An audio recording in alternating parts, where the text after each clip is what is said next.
This is the universe. Big, isn't it? Thousands of suns, myriads of stars, separated by immense distances and by thin floating clouds of gas. The starlight makes the gas transparent, and where there are no stars, it appears as dark, obscuring clouds, like that great black cone over there. Hello, there's a nova. A whole solar system exploded. Someone must have been messing about with the uranium atom. No, it's not our solar system, I'm glad to say.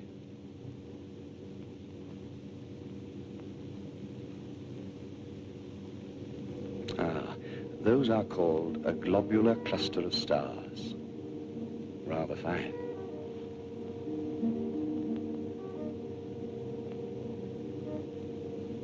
Down here in the right-hand corner, see that little chap rather like a Boy Scout's badge? It's a mass of gas expanding at thousands of cubic miles a minute.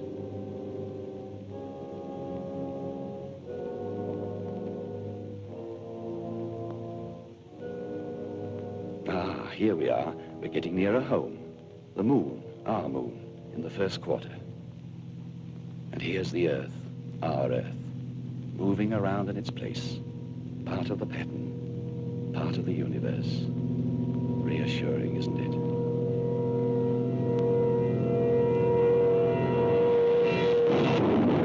It's night over Europe, the night of the 2nd of May, 1945. That point of fire is a burning city. It had a 1,000-bomber raid an hour ago.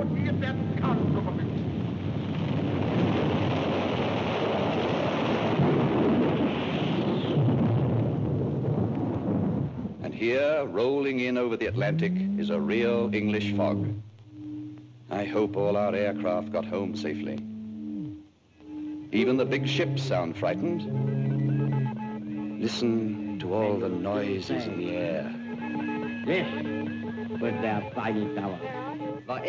Listen. Listen. Request your position. Request your position. Come in, Lancaster. Come in, Lancaster. Position nil, repeat nil, age 27, 27. You get that? That's very important. Education interrupted, violently interrupted. Religion, Church of England. Politics, conservative by nature, Labour by experience. What's your name?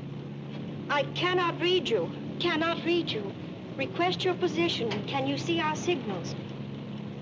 Oh, give me my scallop shell of quiet, my staff of faith to walk upon, my scrip of joy, immortal diet, my bottle of salvation, my gown of glory, hope's true gauge, and thus I'll take my pilgrimage. Sir Walter Raleigh wrote that. I'd rather have written that than flown through Hitler's legs. I cannot understand you. Hello, Lancaster. We are sending signals. Can you see our signals? Come in, Lancaster. Come in, Lancaster.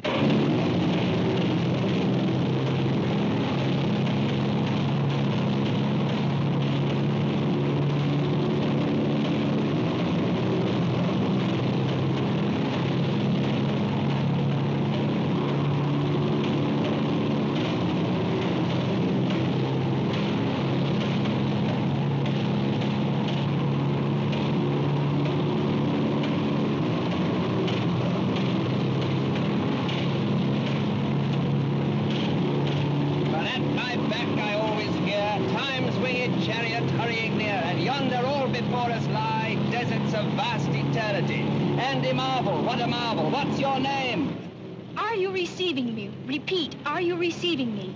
Request your position. Come in, Lancaster. You seem like a nice girl. I can't give you my position. Instruments gone, crew gone too. All except Bob here, my Sparks. He's dead. The rest all bailed out on my orders. Time 0335. You get that? Crew bailed out 0335.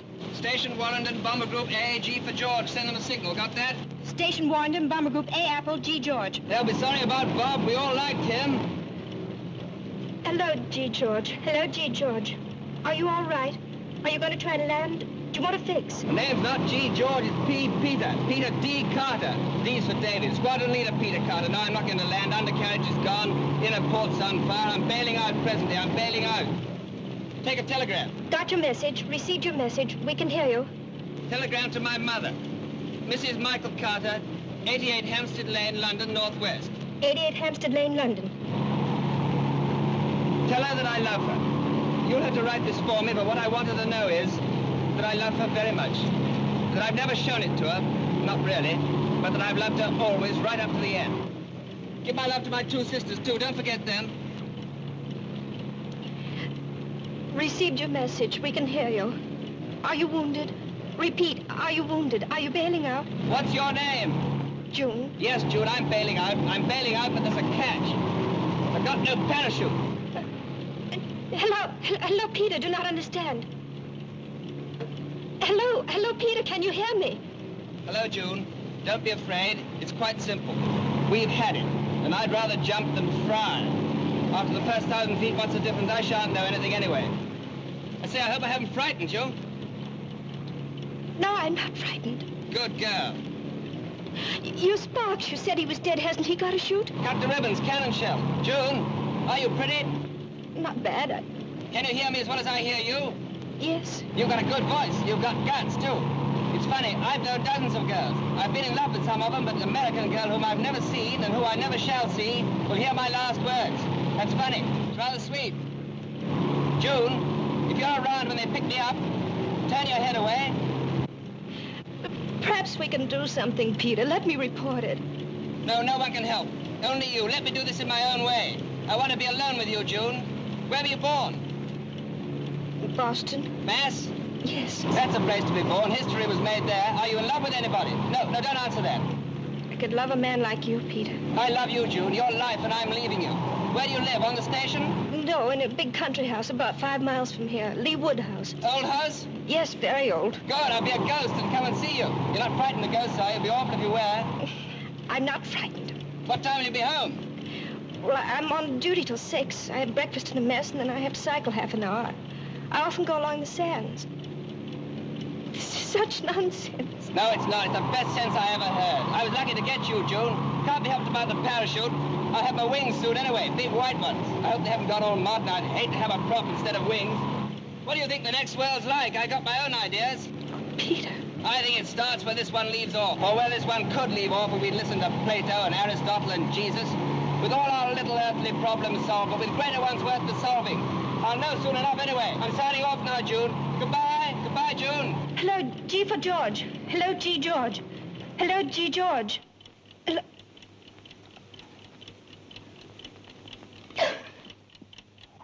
So long, Bob. I'll see you in a minute. You know what we wear by now, a prop or wings.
Alors vois-tu, voilà ce qui s'est passé. Nous sommes venus à environ 4 kilomètres quand nous avons foncé l'un sur l'autre. Nous avons piqué, redressé, etc. Quand je suis parvenu à me glisser derrière lui, il a envoyé une rafale comme ça.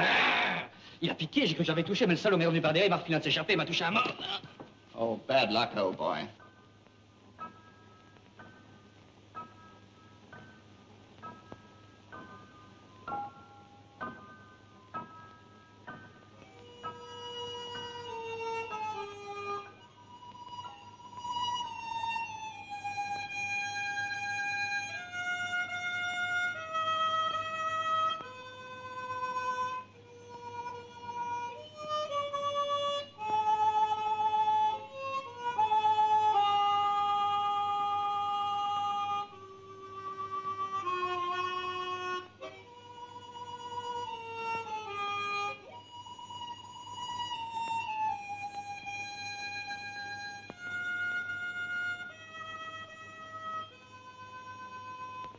Name and rank.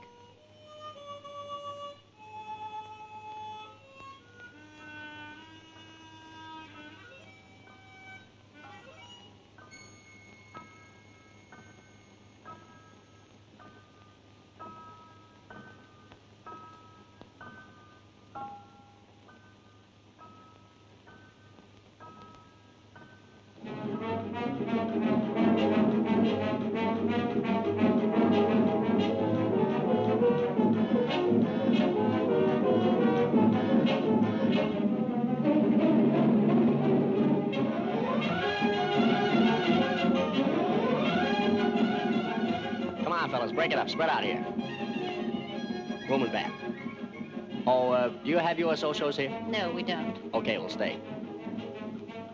Officers' quarters, of course. We're all the same up here, Captain. Excuse me, brother.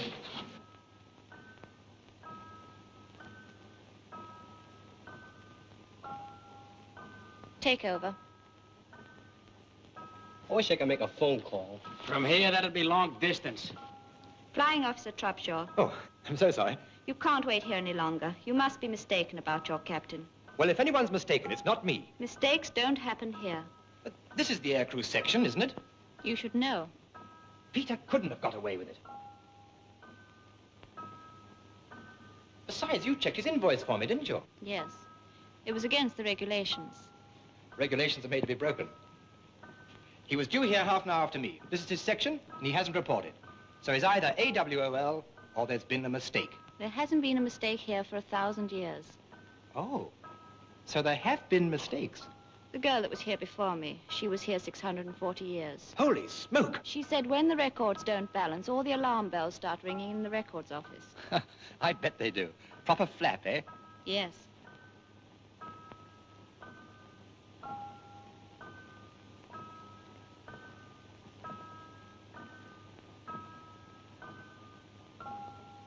That's only the living records.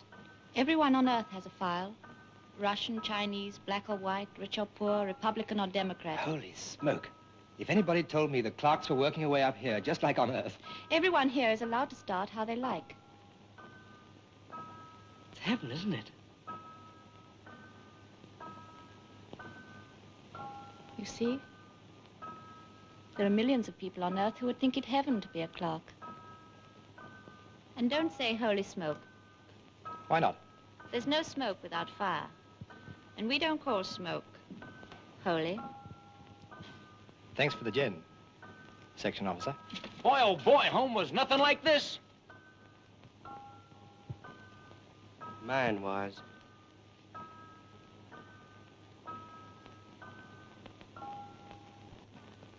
Sign here. Oh, all right. I don't want to start those bells ringing.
I wonder where I report.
No, I always hoped there would be dogs.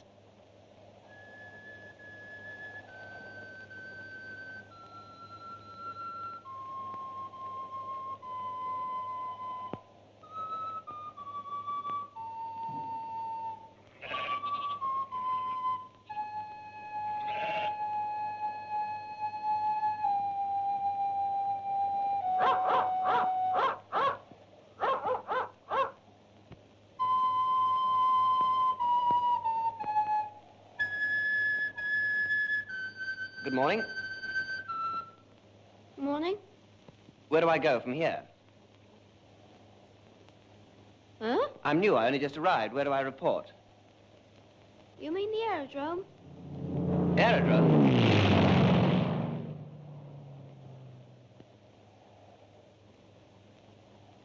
Where am I? Huh? This place, what's it called? The Burrows. The Burrows? Where? Lee Wood. Lee Wood? Huh. Do you know a house called Lee Wood House? That's it.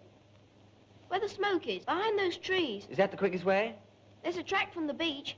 See that bike?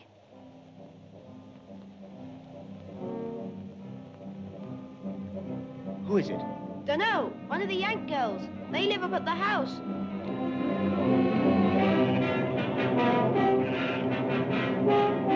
Here, Joe.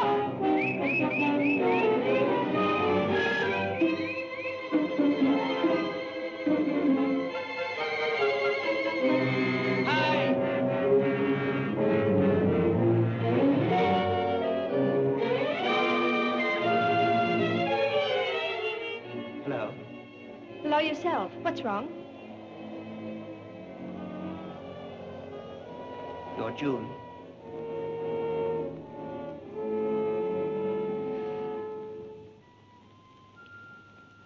You're Peter. How did you get here? I'm glad you're safe. What did you do? What happened? Don't know. I just don't know. Are you hurt? My head feels a bit queer. Oh, there's a little cut in your hair. It's nothing much. Oh, Peter, it was a cruel joke. If it was on me. I've been crying so ever since we said goodbye. Don't cry, darling. Peter, darling.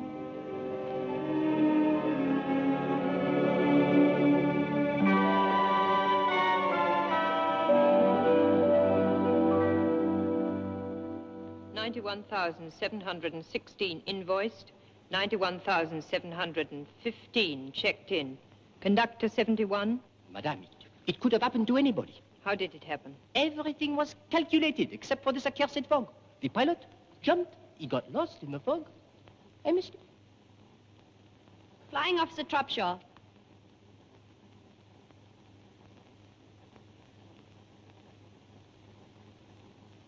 You've been waiting all day for your pilot.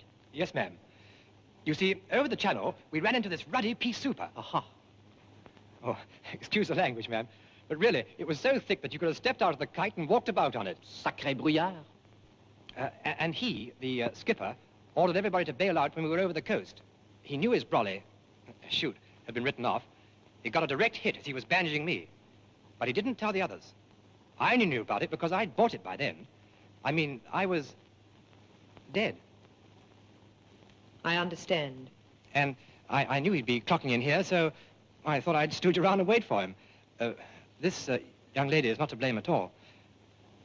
I'm sorry if I broke the rules. Thank you. 19 hours and 50 minutes have elapsed. Don't you know that any slip must be reported immediately? I lost my head. Not long in the service. I joined in the so-called second germinal of the so-called glorious French Revolution. I see. Natural death. I lost my head. The case is not so simple. No? No. He's fallen in love. Ah. Oh. It complicates things. True, madame. You must do your best. Oui, madame. You'll proceed to Earth immediately? Oui, madame.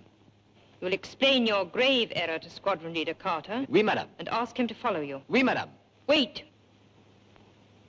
Your captain is not an unreasonable man, I hope. The skipper? Oh, no, ma'am. Unless he's had a few, of course. Pardon? Had a few? Beers. Oh, de la bière, oui. Scotch being hard to come by, you know. Naturellement. By the way, monsieur, when you see Peter, would you give him a message for me? Avec plaisir. Just say, what ho? Bon.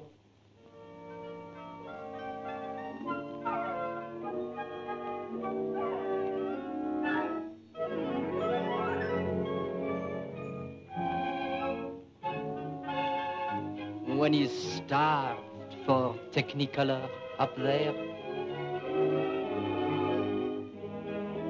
What a night for love.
Drink, darling.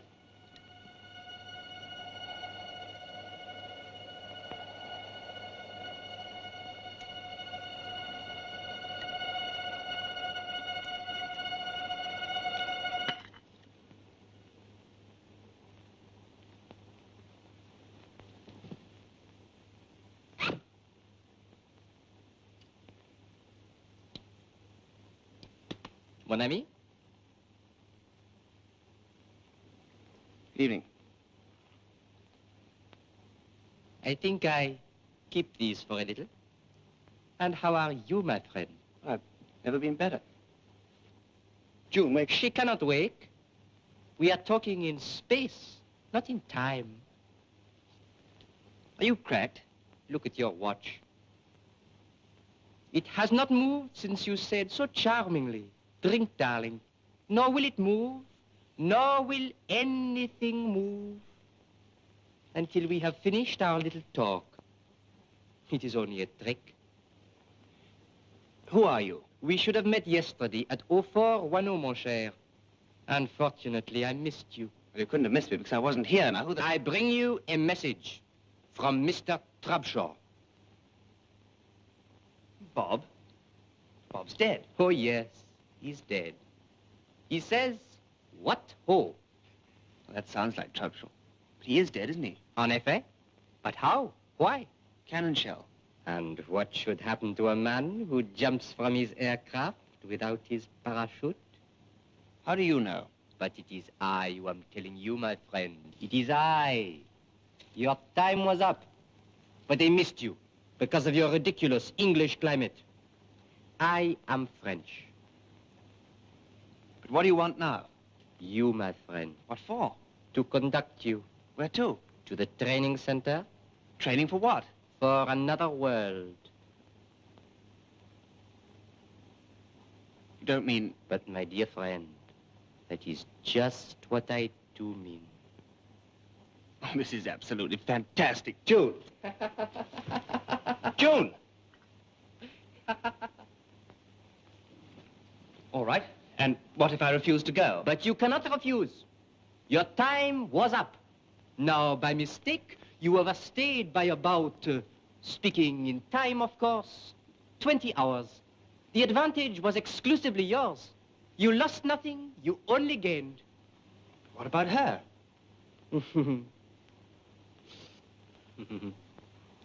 Excuse. You will see her again when her time comes.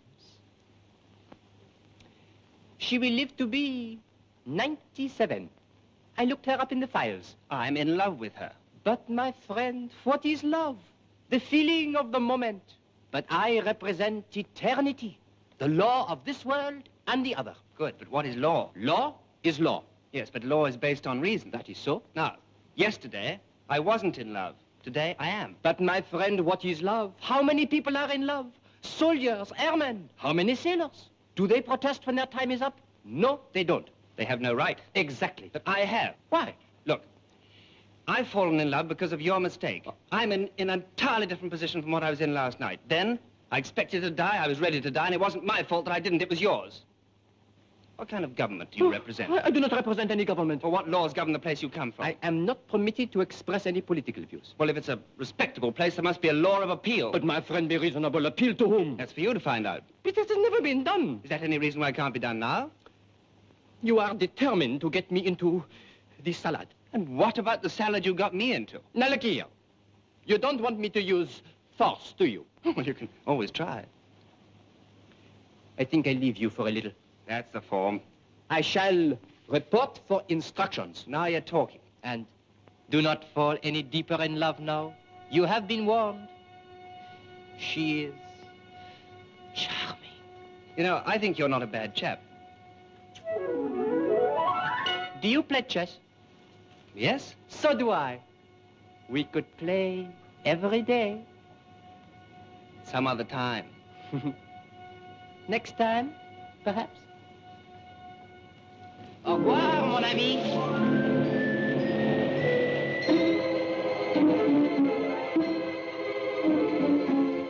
No, thank you, darling. No, thank you, what? You just asked me to have a drink.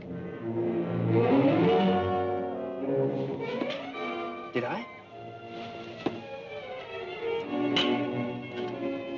Yes, I remember I did. What's the matter with me? What is it? Is it your head again? Might be, yes.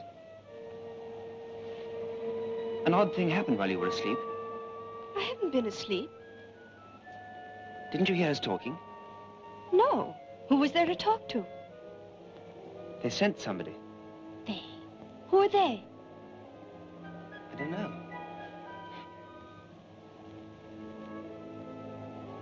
June, do I look cracked? Not to me, darling. Are you? Look, there was a 10/10 fog last night. That's right, isn't it? You know there was. And I did bail out without a parachute. That's your story. So how can I be alive? I give up. I don't know and I don't care. I had no parachute. It was shot up. And when I came to this morning, I had no parachute. Anyway, why wasn't I drowned? You don't need to prove to me that you ought to be dead. Well, I ought to be, according to this character. What character? Well, this conductor character they sent after me. He says he missed me in the fog. Bad luck for them. Good luck for me. I told him I was going to appeal. He's gone off to get instructions. It's not my fault I'm not dead. It's not my fault that I found you and fell in love with you. Maybe he wasn't here at all. Hey, you, Frenchman! Where are you? What is it? Oh, I've got an awful headache.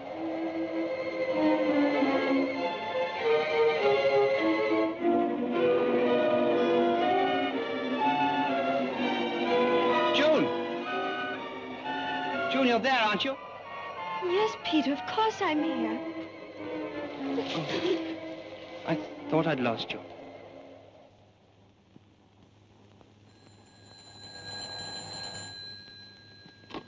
Dr. Easley's residence? Oh, good morning, Miss June. Yes, isn't it? The doctor's up in his thing, you know, his camera obscura. He's got his new lens from the shop this morning, and it makes a lovely picture. He's taken the big white garden table to project on. He'll be glad you're coming over. He's showing it to the dogs now. Ah, nice day. Mrs. Bidwell's duck's out too early. She'll lose all the eggs if she's not careful. Ah, the start of the cycling season. There's a hefty young girl. Time Mrs. Tucker went to get our rations. There she is. Oh, the vicar and his sister. Not coming here, I hope. No, good. Quite a queue at the butcher's. Must have some offal. Wonderful how the kids love playing in the splash. Just the same in my day. That tree ought to come down. Old Mary looking quite skittish. Sally Allgood getting herself dated up. Ah, here's June. Here she comes. She walks in beauty like the night. Only she's cycling and the sun is out. Nice girl. Worth a hatful of ambassadors in Lee Wood, anyway.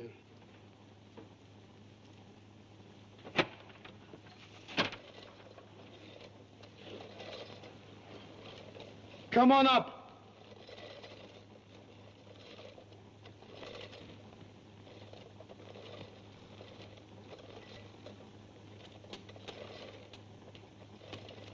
Hello, Doc. Hello, June. Come in. Shut the door.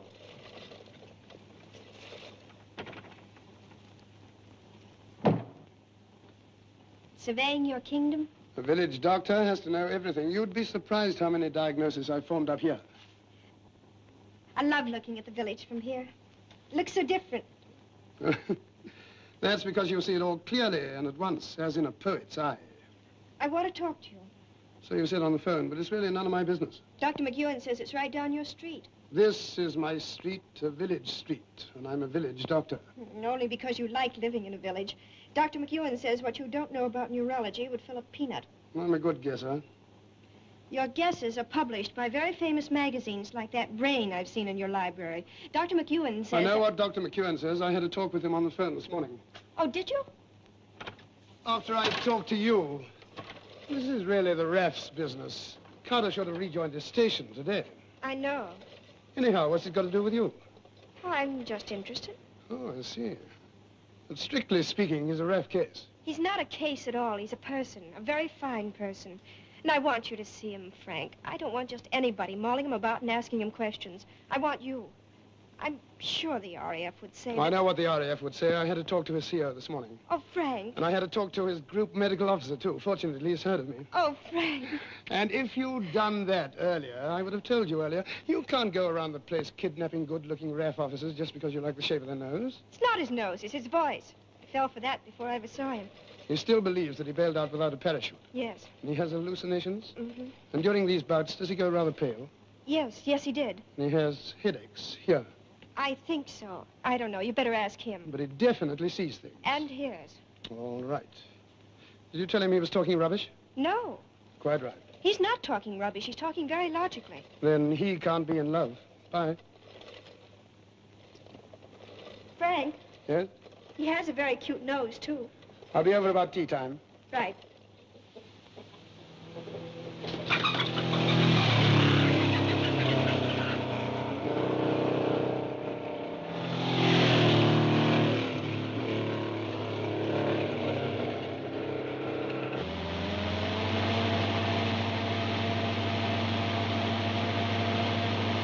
It's Dr. Reed. Let's go.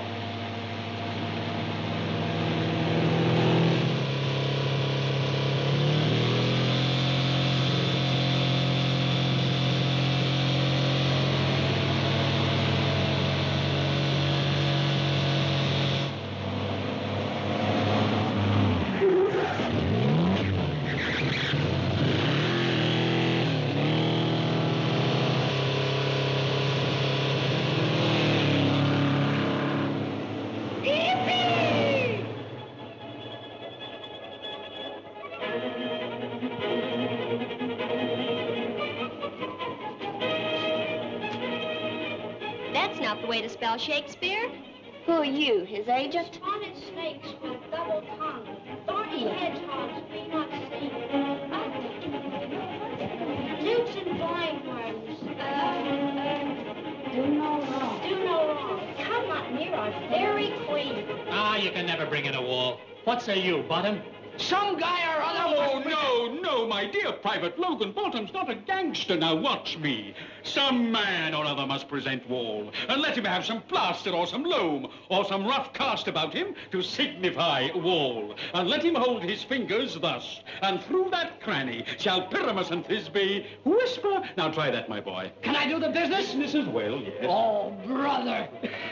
Some man or other must present Wall. And let him have some plaster or some loam or some rough cast about him to signify Wall.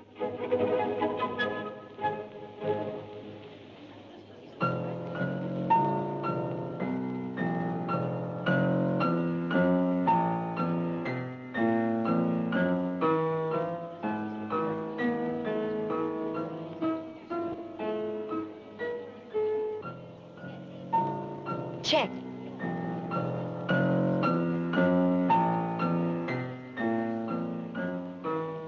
Peter, check. Peas, blossoms, cobwebs, moss, and mustard. Oh, dear, I didn't see that one coming. Be kind and courteous to this gent. Hop in and walk. Good afternoon. Oh, now, Frank. Squadron Leader Carter, Dr. Reeves. How do you do? How do you do? Do I get some tea? It's ordered. Ginger cookies. Good. Who's winning? Well, June's very good. But he's winning. Sit down, everybody. Thanks. Mercy Hart, I beseech your worship's name. I shall desire you a warm acquaintance, good Master Count. If I cut my finger, I shall make foam. Your name, honest gentlemen? I've told Peter What? who you are, what you are, all about you. Tall order. And I've told you all about him. Has she read your poems? What poems? Well, didn't you know this is Peter Carter? I didn't know. No, we hadn't got around to that yet. I haven't got much modern stuff in my library, but you're there. Oh, good. I like your point of view, and I like your English. I hope we shall have some talks together. So do I. Now, let's get down to this thing. You never had any visions or hallucinations before? Never. What were you in civil life? I was at Oxford. Specializing? European history. Both parents alive? My mother. Brothers, sisters? 2 sisters, both in the rims. What was the cause of your father's death? Same as mine. Brain? No, war. When? 1917. You're, 29? 27. Called up? No, volunteered, trained in Canada, went on ops in 41. Bomber? Spell of coastal, spell of instructor, back to bombers, Lancasters. Must have done a good many operations. 67. I'm surprised they let you go back with your experience and seniority. It was a new job, master bomber. Tricky? Somebody's got to do it. Now, about these headaches. When did they start? Headaches? Oh, I know you get them. I know you've had them for some time, and I know you've told nobody about them, especially your M.O., right? What else do you know? I know about your eyes. You know a good deal. I'd like to know more. All right. Now, these headaches, when did they start? About 6 months ago. Bad? Not at first. Where, mostly? Here. Frontal and temporal. Did you ever have a rather nasty bang on the head? I don't think so. Sure? The usual one, dropped as a baby. That spoiled everything for you? Yes, I'm afraid it does. I'll see what I can cook up. Do you mind if I try something? No, go ahead. Now, just face this way. Don't move. Now, don't move your eyes. Look straight ahead. Check. What are you looking at? Well, that girl with the red hair and the legs. Right, I've got her. Don't take your eyes off her. This is going to be easy. Now, without moving your eyes, what can you see on the extreme right? Fireplace. In the center? Girl. Extreme left? Windows. Curtains? Yes. Color? Red. Right, that'll do. Well, if you're quite done staring at that girl's legs, both of you. Well, you've got to do what the doctor tells you. Confidentially, they're rather not needed.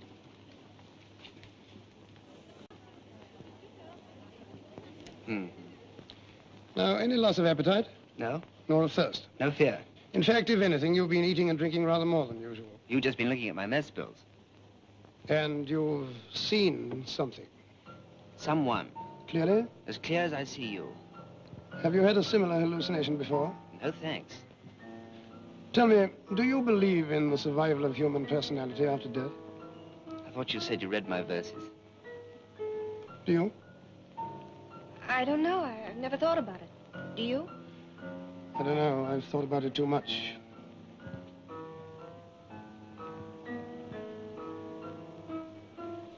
I thought I was asked to tea. It isn't time yet. Past my time.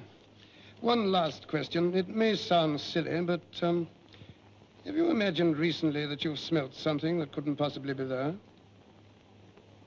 What an extraordinary thing. What is? How did you know? It was a long shot. You have.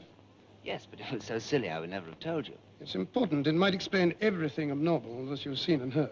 Well, that would be a relief, but it still can't explain how I can jump without a parachute and be alive. No, it couldn't do that, but there might be a possible explanation even of that. Now, this heavenly messenger, you saw him quite clearly. I told you, as clear as I see you. And this smell, you imagined, was it at the same time? Yes, it was particularly strong. Was it a pleasant smell? Yes. Could you place it? Fried onions. And this messenger, he hasn't turned up again. No, but he will. When? He picks his own time and stops it. Oh, Peter's lodged an appeal. Against what? Against his call-up. That's the spirit. Don't give in. I won't. I'm lucky that June knew you, Doctor. Thank you for coming. June has lucky friends. I've got bad news for you. Then why the grin? You're going with me. Where to? To my house, for 2 reasons. First, I want to meet this chap next time he drops in. Second, I like a nice girl around the house, and she only comes to see me to borrow a book. And she's a slow reader. What about my CO? I fixed it with him. Besides, until we get this settled, I'm your CO. And at my house, you get your tea at 4:30. Tea break! All right. Here, you get it at 5. Sailor's Doc! Thank you. We are shaping, Frank. We are shaping.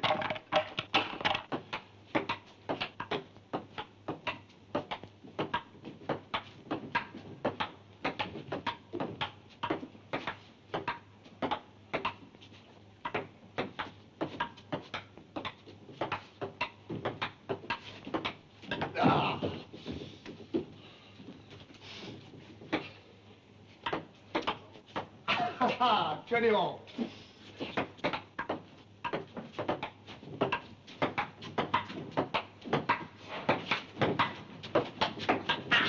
$21.20, sorry. You're sorry, my foot. Ready? Ready?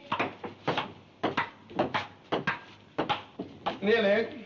Nearly doesn't count. 21 all. Up. I'll be. Count 10. I wonder if Peter's a good player. You can ask him when he wakes.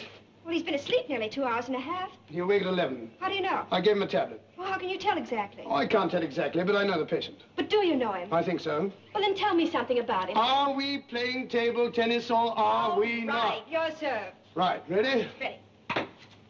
Go. Your game. Now tell me what you think about him. I think he's fascinating. So do I. Not biologically, medically. Have a drink? Love one.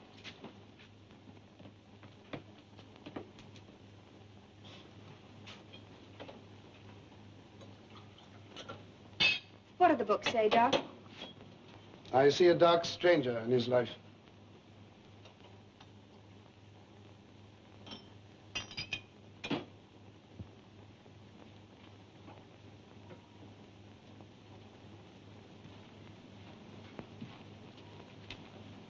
Do you know what's wrong with him? Yes, I think I do. Is he going to be all right? He'll be all right. Here's a drink. Will he have any more hallucinations? Yes, How do you know? because this conductor promised to come back. Will that make him worse? Why should it? I don't know. Seeing things, arguing about his own life, talking to a non-existent man. He does exist for him. He's not going mad then. His brain isn't being affected. Of course it's being affected, but not in the way you mean. That's why I asked him about his sense of smell. I saw it was important. He's having a series of highly organized hallucinations comparable to an experience of actual life. A combination of vision, of hearing, and of idea. To a neurologist, that points to a direct connection with the sense of smell or of taste. Once that connection's established, we know where to look for the trouble. I only want to find out one thing more in his personal history, and I'll find that out later. Now, I'm not going to tell you anymore. Thanks. But how did he survive the jump? I don't know. If we could find that out and tell him, it would save him. It would help, but the main thing is for him to win his case. Are you serious? Perfectly serious. We must help him to win it. How? It depends on what message the conductor brings. But suppose he loses his case. Oh, that's absurd. If we see that he's losing, or we think he's going to lose, we'll find out the reason why he survived. Or we'll invent one. We'll have a couple of drinks, you and I, and we'll invent the greatest lie in medical history. Care for another game? I don't mind. Now, don't worry about him. You see that bell? Yes? He's promised to ring it if he gets another visit. Fine. Come on, yourself.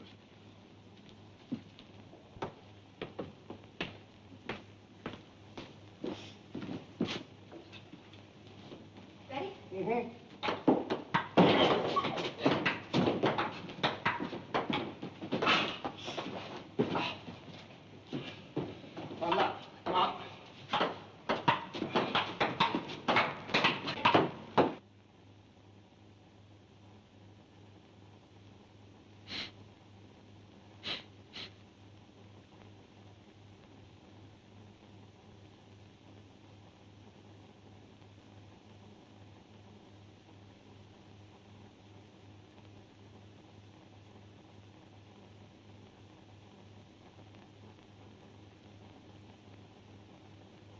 he's here. June!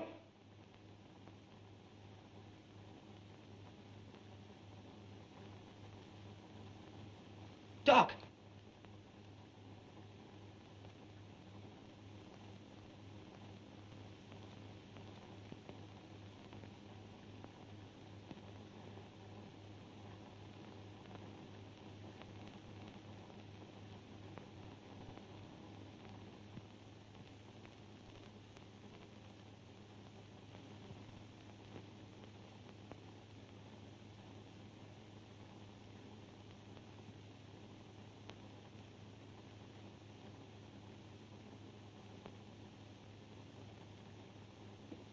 Eh bien, mon cher, comment ça va? Not too good. Not too good. Ah. I would not bother to ring that bell if I were you. Nothing will happen. A little trick of mine, you remember? After all, what is time?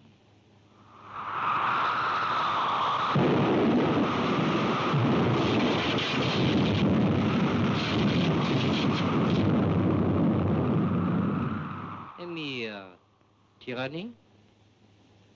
Let me know if you're going to do that again, won't you? This looks good. Very good. Do you know the author? No, but I often have a game with Philidor. Philidor? The greatest master of chess who ever lived. A Frenchman, naturellement. Come along and I'll introduce you. Good. Splendid. No, I mean, you've got good news for me, my friend. How did you guess? Well, you wouldn't try to entice me with this Philidor. Philidor. Philidor, if you had the right to conduct me anyway. True. Well? Speaking officially, I have good news for you. Good.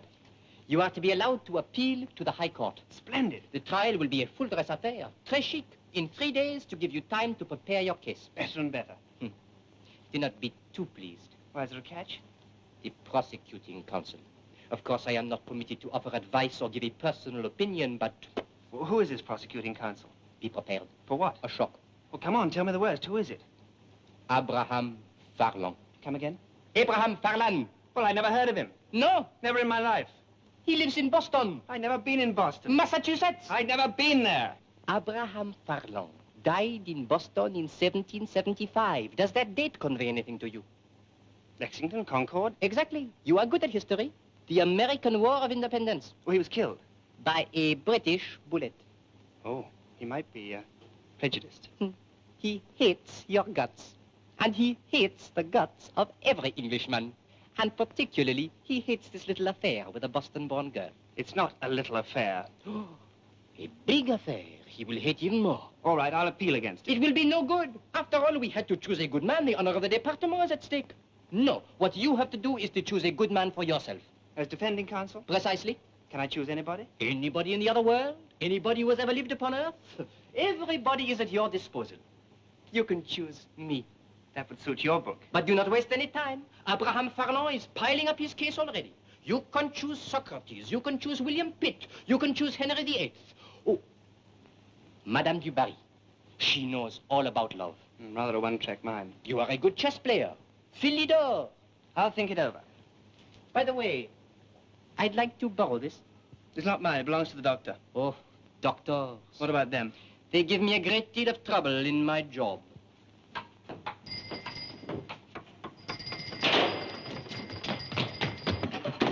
He was here. He tricked us. Yes. He was here. And these were on the floor. Peter, sit down.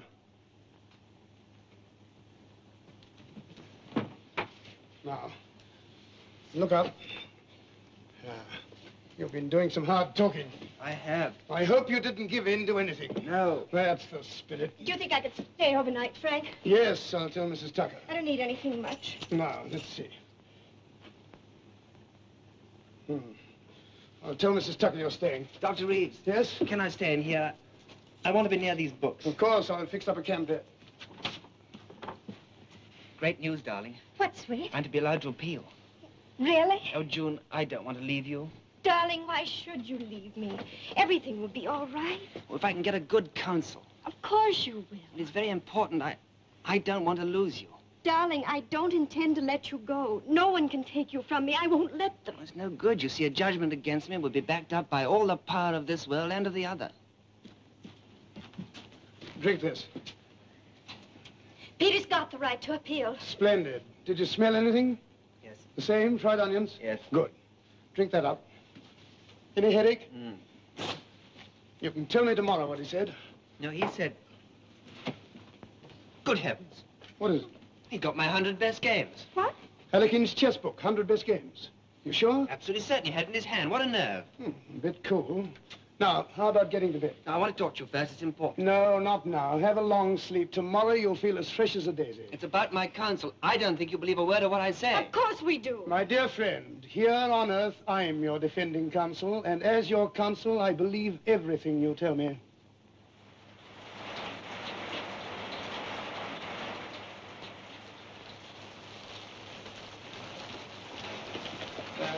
Oh, Dr. Guthrie. Why, hello, Dr. Reeves. You make your rounds the hard way. Give me a coupe anytime. Is Dr. McEwen free? You're just going to operate? Oh. He hasn't started yet. I'll tell him. I imagine he'll see you in the washroom. Thanks.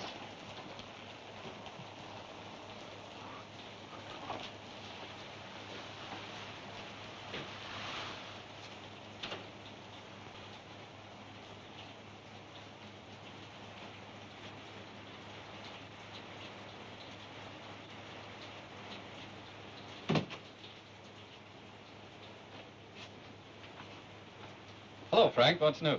Deterioration all around. We ought to operate tonight. That's impossible. We're swamped. Are you sure of your diagnosis? Certain. I discovered the missing fact. He had slight concussion 2 years ago with no after effects. X-ray is inconclusive. You've seen the ocular reports. You know all about these highly organized hallucinations coupled with a sense of smell. Everything points to arachnoid adhesions involving the olfactory nerve in the brain. It's a tricky operation, but I've never seen one. I have several at the Hospital de la Pitié in Paris. I've made some notes. I wonder if the surgeon could see them. Sure, it'll be Dr. Liza. He's a very fine neurosurgeon. Liza, a good man. But I don't see how we can manage tonight. There's no crisis in such a thing. Any day will do. No, it won't. And I'll tell you why I think it won't and why there is a crisis. I'm afraid of his brain being permanently affected. Insanity? Yes. Why? Because his trial is fixed for tonight and he hasn't found anyone to defend him yet. He spends all his time in my library or when talks with me and the girl. He only sleeps when I drug him. The boy has a fine mind, but it's overtaxed. That's the trouble. It's too good a mind. A weak mind isn't strong enough to hurt itself. Stupidity has saved many a man from going mad. Yes, you're right there. And he's had several talks with this heavenly messenger. Hallucinations, of course, but you never saw such an imagination. I've been taking tips on the other world, laws, system, architecture. Here's the interesting point. He never steps outside the limits of his own imagination. I don't quite get you. Nothing he invents is entirely fantastic. It's invention, but logical invention. And the keystone to his invention is that the trial takes place tonight. He must win or lose his case tonight, and that's why I think we ought to operate tonight. It's no use shaking your head, and that's why I think we ought to find a counsel to save him from losing his case, or we may lose him.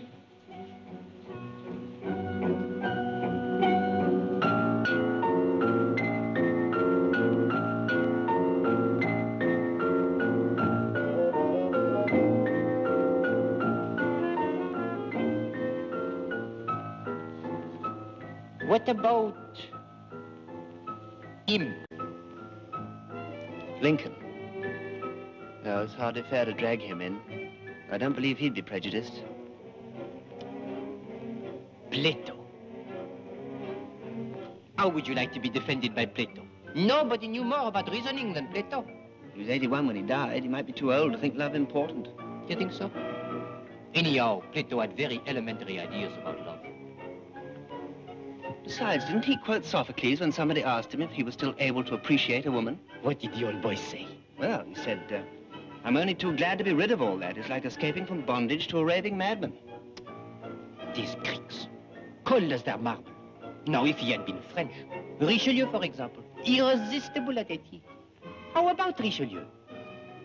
I never liked him much in the Three Musketeers.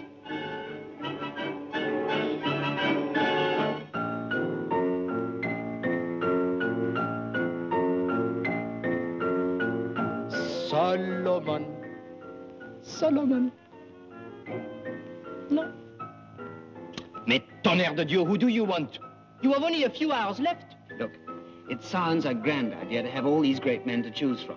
But what do they know of our problems today? True. Very little. Besides, I think it ought to be an Englishman. Nobody famous, but somebody with his head screwed on all right. Screwed? Now, this Abraham, Farlow. Was he a famous man? He was the first American to be killed by a British bullet.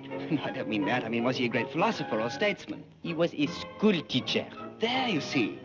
Now, Plato will probably talk about perceptions and causations. Pardon? Over your head, too? Definitely. That's quite simple. By the way, why are you so interested in my winning my case? I? Yes, you.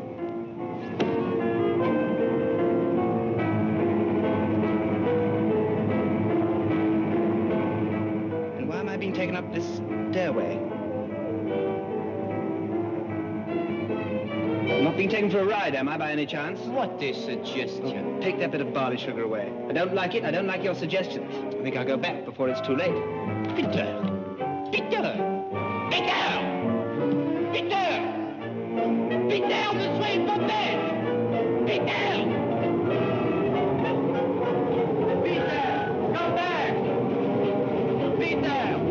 Peter, come back! Peter! Peter, come back!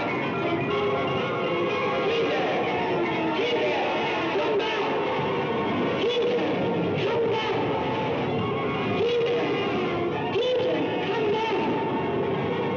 Peter! Peter, come back! Peter, come back. Peter, Peter, Peter, my darling, come back to me.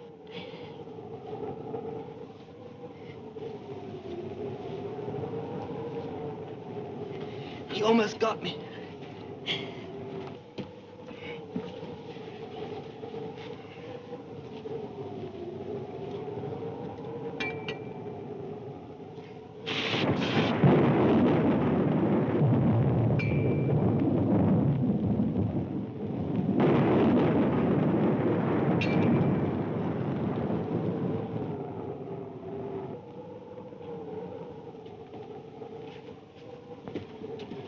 He'll be all right in a moment. Why isn't the ambulance here? It was due half an hour ago. Go and phone Dr. McEwen and tell him we must operate tonight. It's life or death. And tell him about the ambulance. Yes, Doctor. Send a telegram to his mother. He's got 2 sisters, too. Yes, Doctor. That's all.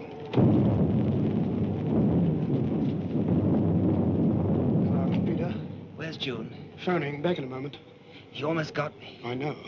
He's a crafty beggar. I only got away by the skin of my teeth. Now, look here. Don't let anybody fool you into giving up this case. You've been allowed to appeal. You've been promised a fair trial. Don't give in to anybody. Promise? I've got no counsel. We'll find the right man. They can't start your trial without your counsel. They might appoint some stooge. Nonsense. Or let it go by default. I tell you, we'll find somebody. They can't start till then. Nobody famous. No, that'd be the worst thing we could do. How about a pal of yours? Might find somebody. What about your radio operator? Bob? Yes, think it over. You couldn't get through. They don't answer. It's the storm, Mr. Frank. They always cut the telephone off. I'll go on my bike. No, one of us must go. Look, you're more valuable here. Now, if the ambulance comes, don't wait for me. If I meet it, I'll come back. Now, go to him. Don't allow him to despair. His life is in your hands.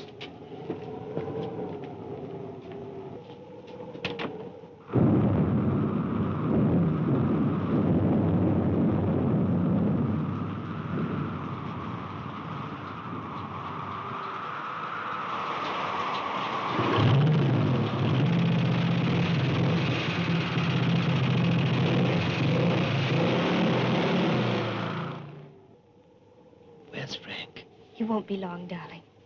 I must talk to him. I don't think Bob's the right man. I'll tell him you said so. Do you know Bob? No. He was my Sparks. Highly operational type.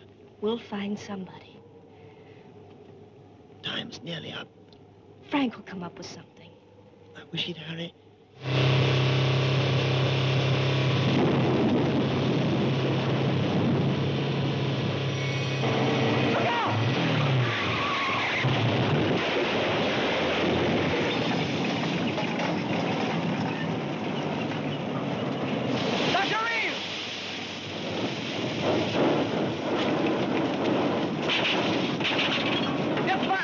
Okay, now. And the wagon.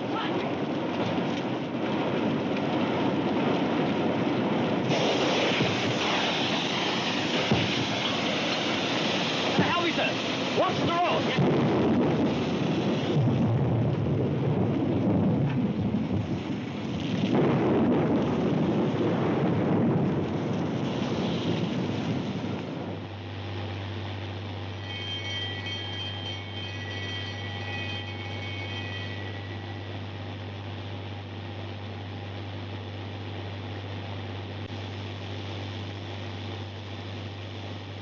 He never saw us until it was too late. He turned off to save us. Gosh, I feel bad about it. He was a fine man. You couldn't help it. He was interested in this case, wasn't he? Yes. I saw his notes he left for Dr. Leiser. It was a fine piece of diagnosis. He left notes for the operation, too. Dr. Leiser is very good, isn't he? Best.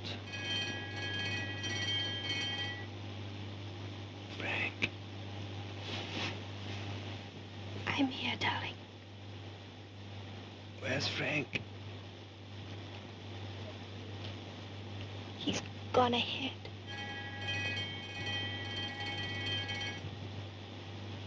He's had an accident. Hasn't he? Yes. A bad accident.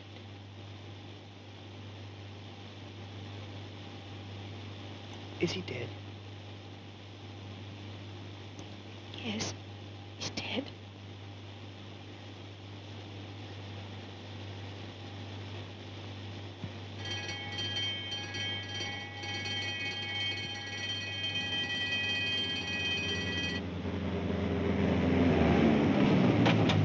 All right, boys, step lively.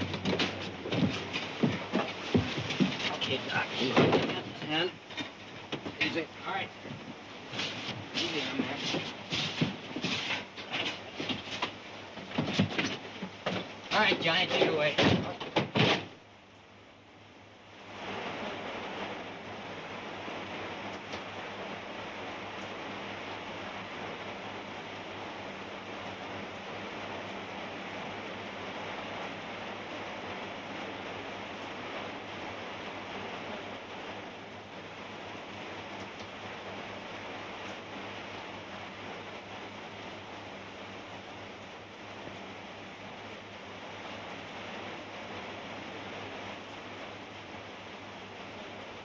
An atropine injection, sister? Yes, 100. Is this a cranial case? Yes, that's right. Hello, squadron leader. We're all ready for you.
Dr. Reeves? Yes.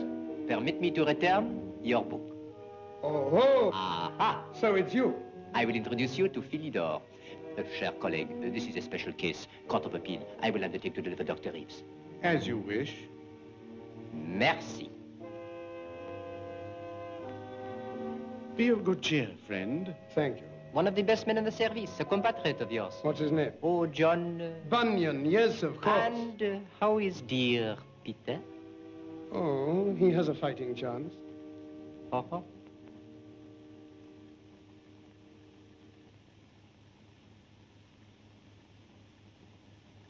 Dr. Frank Reeves, Yes, you are familiar with the case of Squadron Leader Carter. I am. He has chosen you to be his counsel. I hoped he would. Do you accept? I do. You have very little time in which to prepare your case. What facilities do you wish?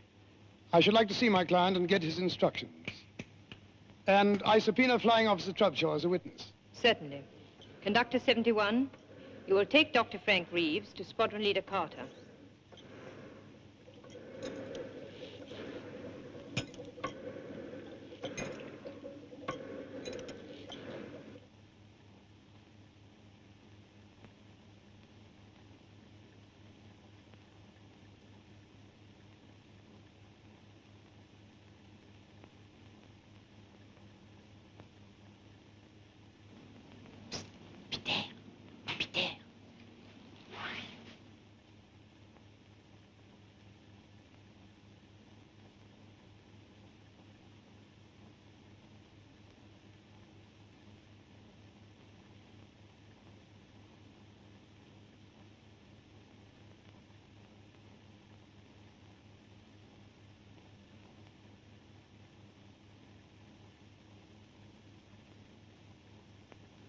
Hello, Bob. Watcha, Skipper. I didn't expect to see you here. Not yet, anyway. Not up there, either. Well, it was Doc Reeves' idea. I subpoenaed him. Let's talk. Right. You sure they won't miss me? Miss you? You know me, mon ami. That surgeon's very neat. Very neat indeed. I like his work. You're in good hands, Peter. I know. Now, look here. I know what's coming. Yes, I'm very flattered, but are you sure I'm the best man? Quite sure. Aren't you afraid that I may be out of my depth up there? No. Well, doesn't it worry you I'm no lawyer? No. If he gets on to politics, I'm sunk. Who isn't? Come on, Frank. You must have some... Oh, just a little common sense. But if it's as rare up there as it is down here, it'll do me. Say yes. Well... He has no choice anyhow. What are we talking about, then? All right. I need evidence.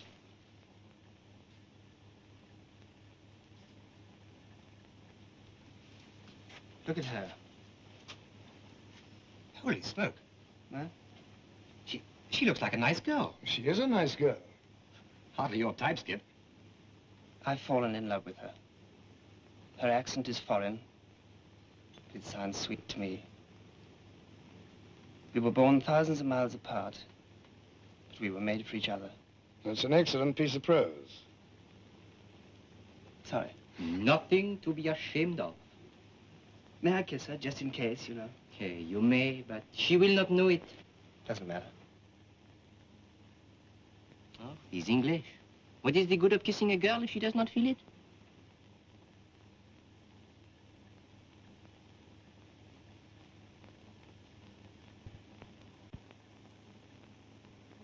Look. What? The evidence you wanted.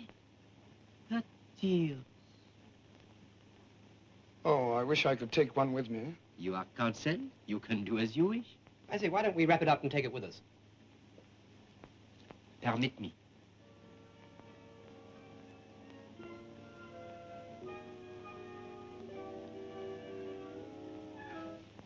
That's it. The only real bit of evidence we have. Quick. We must not keep the court waiting.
The Court of Appeal sits to consider the case of the Department of Records versus Squadron Leader Peter David Carter of the Royal Air Force.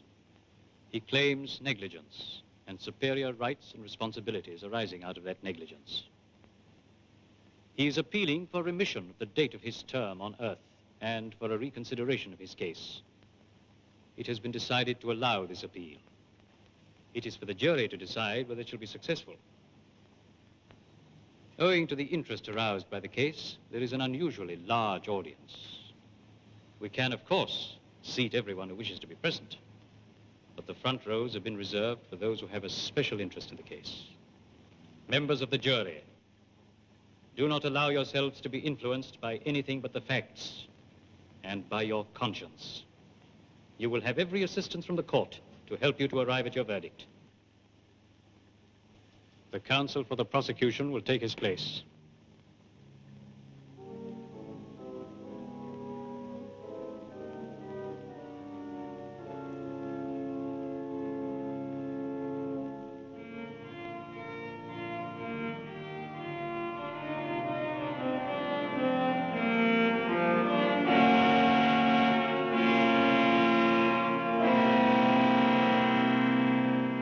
Counsel for the defense will take his place.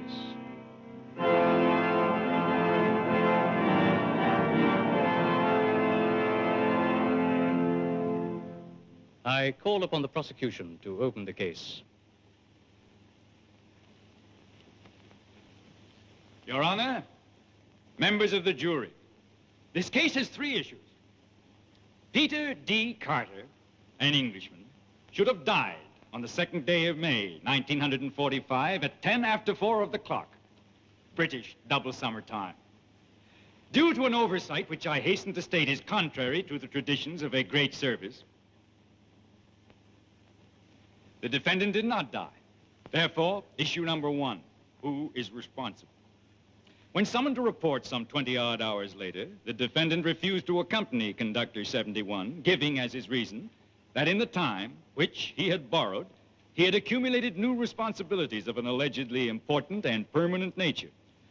He claimed, in fact, that in these 20 hours, a young lady of good American stock had fallen in love with him.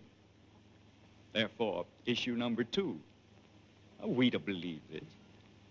Furthermore, he states that in these 20 hours which he had borrowed... My lord, I object to the word borrowed, which counsel is using so emphatically.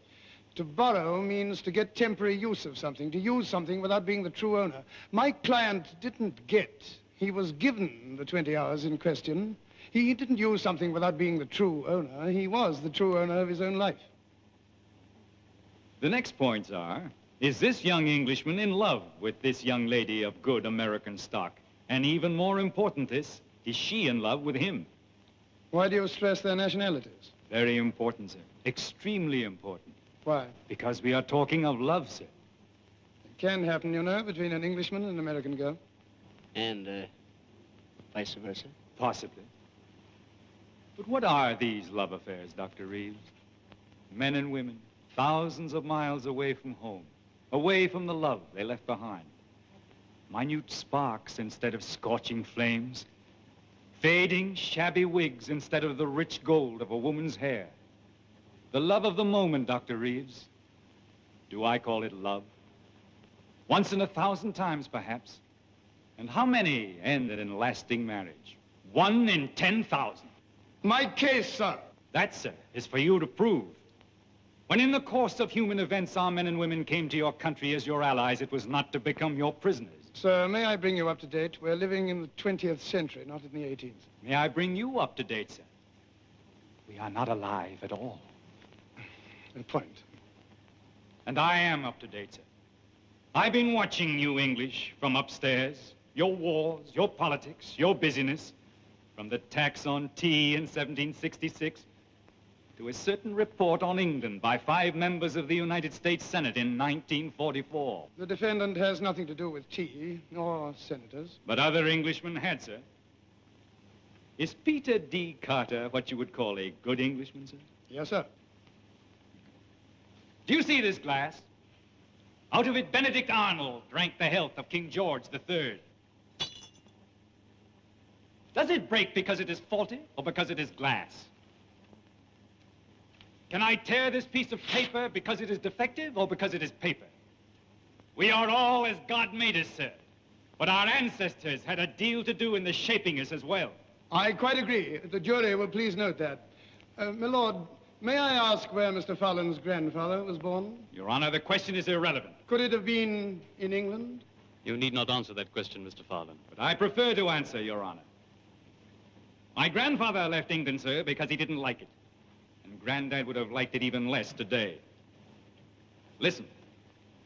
Well, here we are at law. The Voice of England in 1945. Cricket.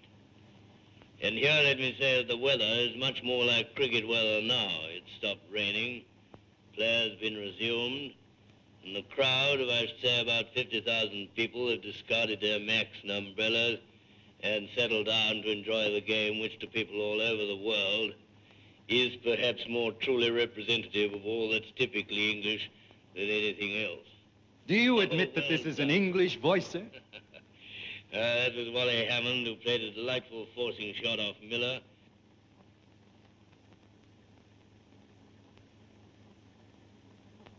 The Voice of America in 1945. Shoo, shoo, shoo, baby. Shoo, shoo, shoo, baby. Bye, bye, bye, baby. Your papa's up to the 7 seas. Don't cry, baby.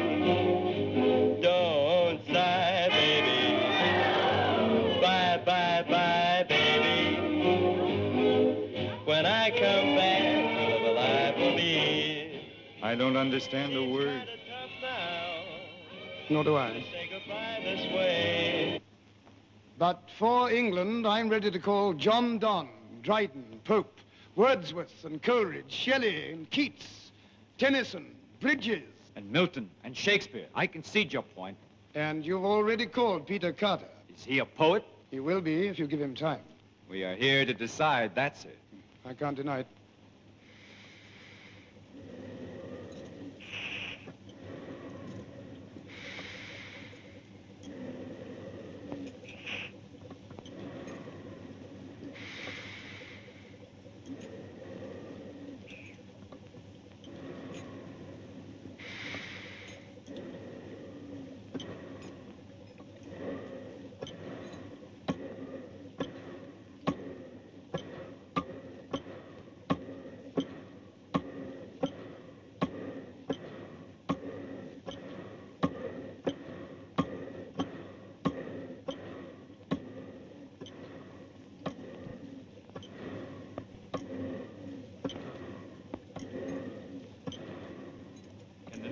Return to the old?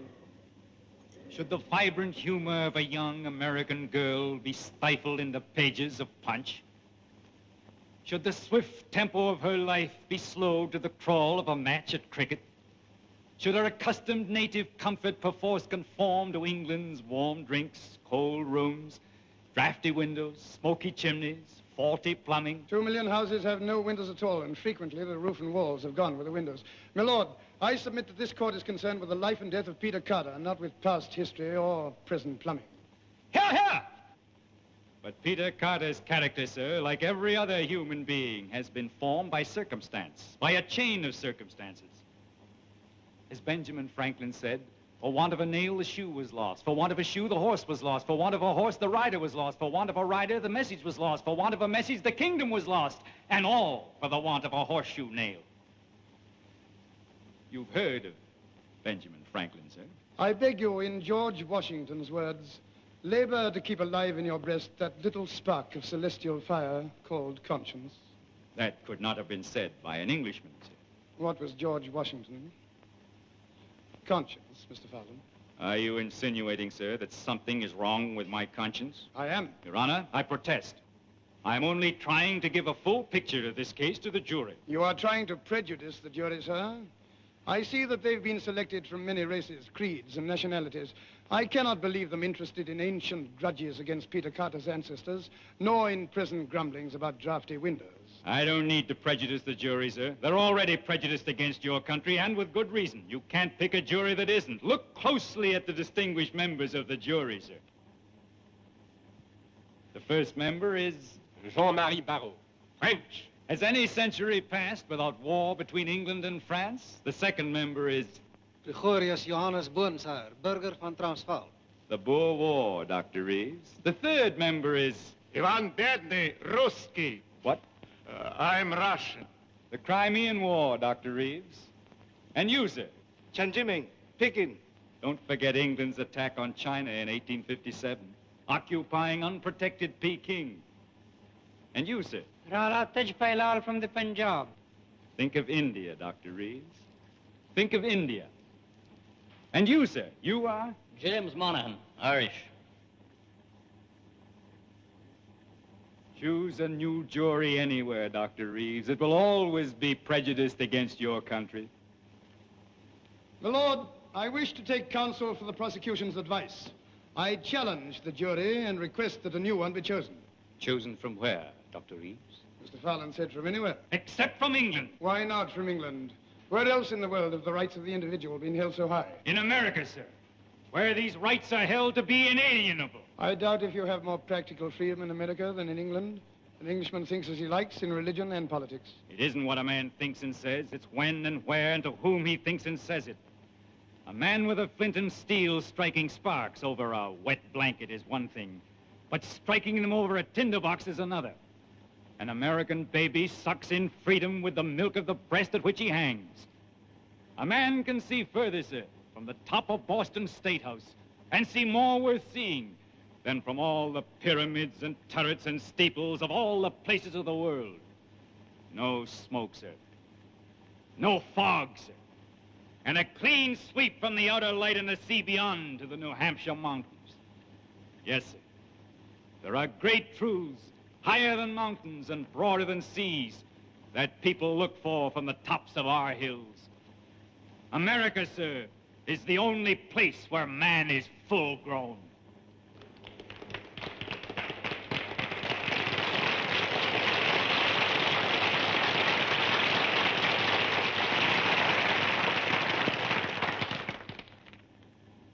Then I choose a jury of Americans.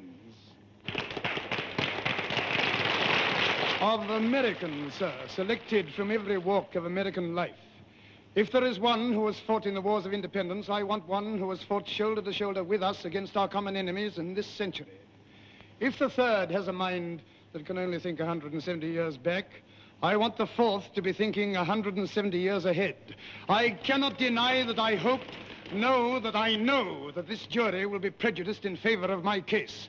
For I am pleading for the rights of the individual against the system. But it is also against the law, Dr. Reeves. The eternal law of the universe. Nothing is stronger than the law. The whole universe is built upon it. This is a court of justice, not of law. My lord, I ask for a new jury of American citizens. Do you agree, Mr. Fallon? I would welcome such a jury, Your Honor. The jury will stand. The jury will retire, and the new jury will take their place.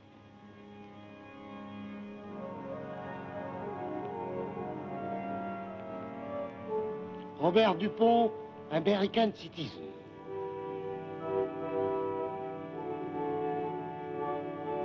Lieutenant Pete Van der Eyck, American citizen.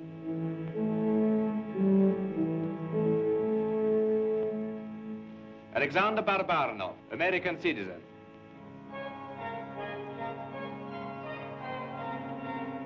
George Wang, American citizen.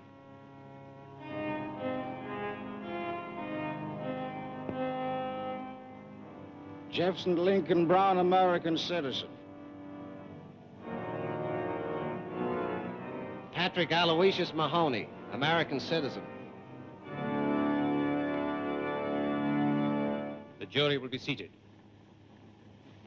Counsel for the defense. Here in this rose is my case. And what is my case? I entirely agree with Mr. Fallon. Has Peter Carter fallen in love during the allotted extra... Borrowed, Dr. Reeves. Disputed extra 20 hours he had, or hasn't he? Has someone, the name is unimportant, fallen in love with him? Now, here are two young people who would never have met but for a mistake higher up, penalized for the most natural and simple thing in the world. They fell in love. Here in this tier are love and truth and friendship.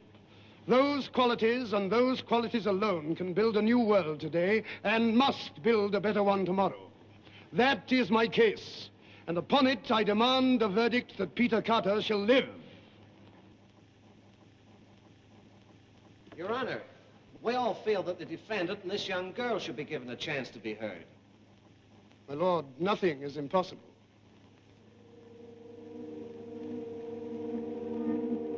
The court will adjourn.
No reason to deny ourselves the dimension of time. It will not disturb us. The jury feels it would help establish a true picture of the conditions.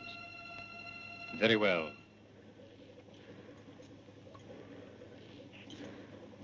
I call squad. My diagnosis was right. Fine vascular meningeal adhesions binding the optic nerve to the brain, the internal carotid and the chiasm. Similar adhesions between the chiasm and the brain. Did I tell you about my operation? Dr. Reeves, we are not here to check your diagnosis, but to put certain questions to this young man. Quite right, certainly. I call Squadron Leader Peter D. Carter. Hello, Peter. Hello, Frank. How's the operation going? Fine. Lice is a very good man. He'd better be. Peter Carter, you are on the witness stand. You are under oath. Do you understand? Yes, Mr. Fallon. You know me, sir? There's no mistaking you. Your smile is not unattractive, sir. Did you use it to enamor this young American lady? I love her, sir. Answer the question. Would you repeat the question? It had enamored in it. Never mind the exact question. Did you consciously try to influence the emotions of this young American lady? We fell in love before we'd ever met. You claim you love her. I do love her. Can you prove it? Well, give me time, sir. 50 years will do. But can you prove it? Well, can a starving man prove he's hungry except by eating?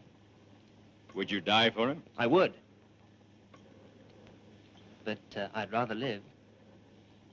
Young devil. Your Honor, I apologize for the expression. Your witness. No questions. Conductor 71. Monsieur? Is the young lady available? She sleeps. She sleeps. The jury will please note that. I put her to sleep. Indeed, why? To enable you to call her, sir. The jury will please note that. I do call her, Your Honor.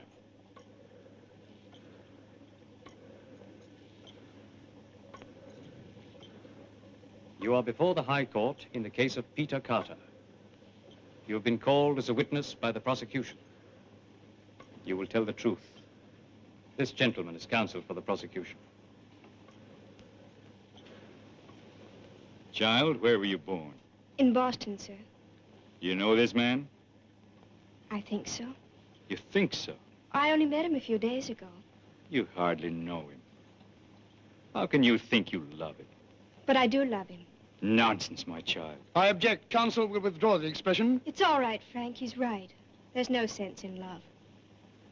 Wisdom still flowers in Boston.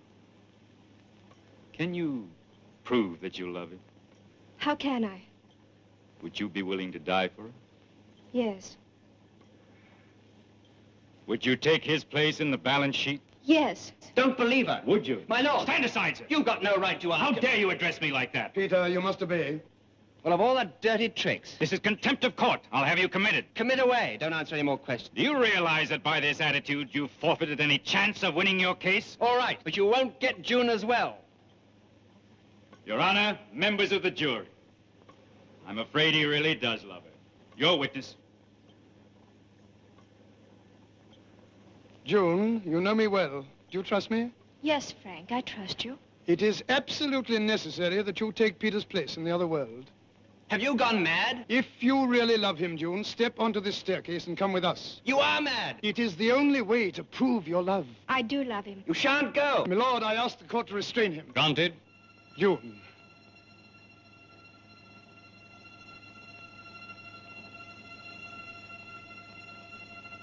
Take care, Dr. Reeves. In the whole universe, nothing is stronger than the law.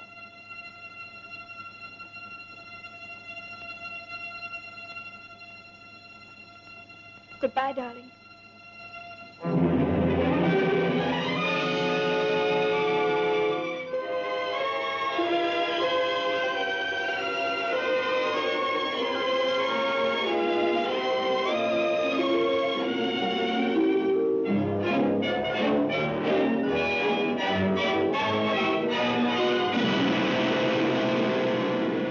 Yes, Mr. Fallon, nothing is stronger than the law in the universe, but on Earth, nothing is stronger than love.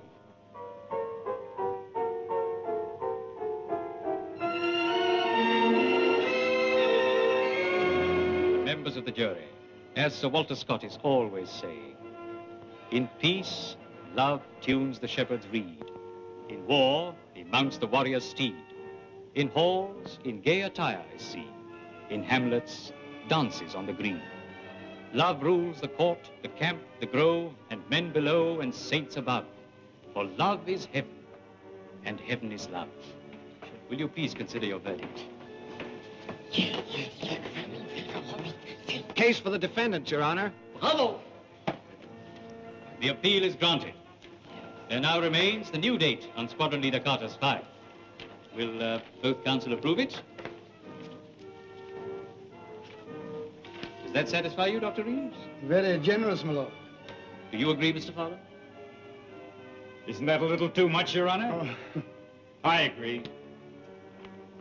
My lord, I hope this will not establish a precedent. I object. You, sir? You, sir? You mean the rights of the common man? The uncommon man? Exactly. The rights of the uncommon man must always be respected. Exactly.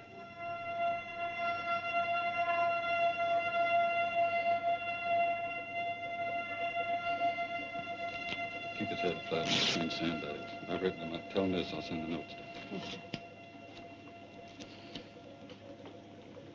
Congratulations. An interesting case.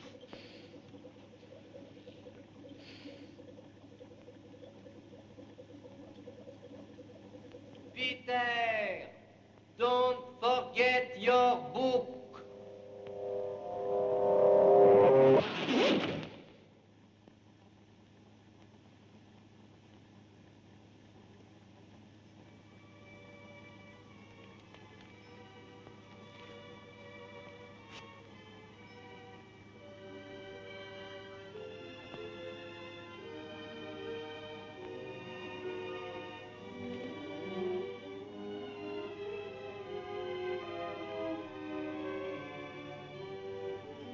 Frank. Frank. Frank.